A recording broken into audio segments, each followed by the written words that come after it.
as you start progressing and you're having some degree of success, how important would it be to potentially take some of that away and have a cause that you truly believe in outside of trading, where you give both time and a portion of the proceeds, and you tie that to something outside of the trading world that you believe in? And I don't want to use the word altruism. I know your definition of altruism, but I'm talking about a bit of give back. Well, the greater your cause, the greater your wealth potential. That's the bottom line. What's interesting is I ask people, if you have something, I'll use 3 examples here. If you're doing a job and you're at a career and you're doing a project that is extremely meaningful to you, that you're really inspired by, you don't think about breaks.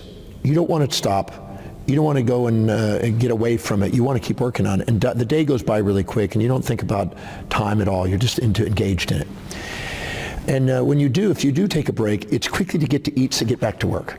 It's a quick essential. You eat the essentials to eat wisely. You don't want to eat foolishly. You want to eat just enough and get back and keep working. But if you are basically unengaged, uninspired in your work, and you're unfulfilled, you're looking at the clock, you're kind of emotional. When you do eat, you'll want to go and eat too much. You'll want to take a longer time on break. You'll probably extend it. You'll probably take a longer break than you're allotted. You'll be overeating. You'll probably have teas and coffees and sweets and consumerism and everything else to compensate for the unfulfillment you have.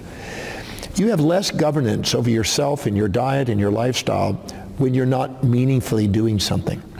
Now the same thing if a woman's about to get married, and this is one of the most meaningful things in her life, she will regulate her diet and she will get into that perfect shape to get into that wedding outfit, because she's got a long-term goal in that. I'm going to get in there, but within 3-4 weeks from now I'm going to be in perfect shape. When we have a purpose and we have something that's inspiring to us, that's meaningful to us, our executive center comes online because it's the highest on our values. And that's when we have the most governance, the most patience, the space and time horizons expand in our thinking. We have a broad-mindedness, we have an objective viewpoint. This is where we get the most results. This is where we're in the zone. We're on target and tune with the mastery.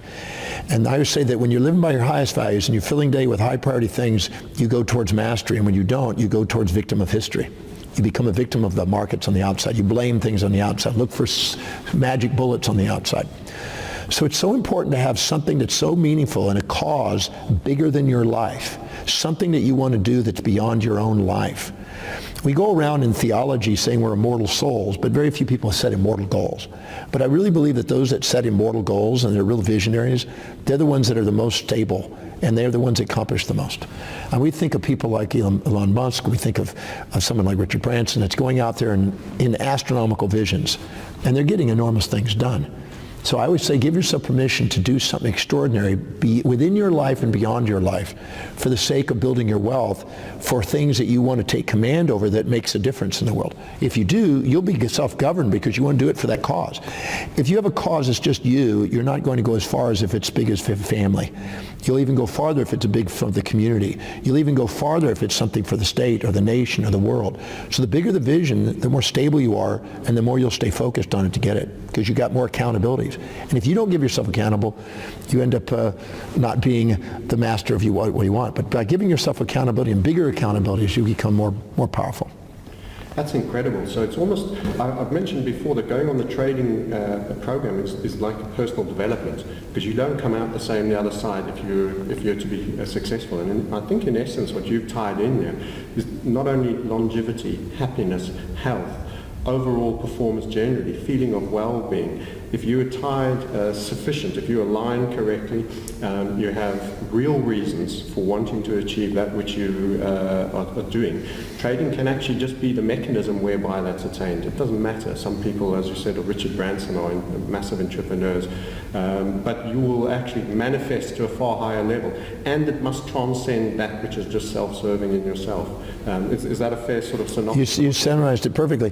The greater your cause, the greater your wealth potential. That's really that simple. And the greater your cause, the higher the probability of you self-governing, and the greater the cause, the greater the space and time horizons that you hold, therefore more patience and more wisdom. And the immediate gratification costs wealth, but long-term vision pays. That's fabulous.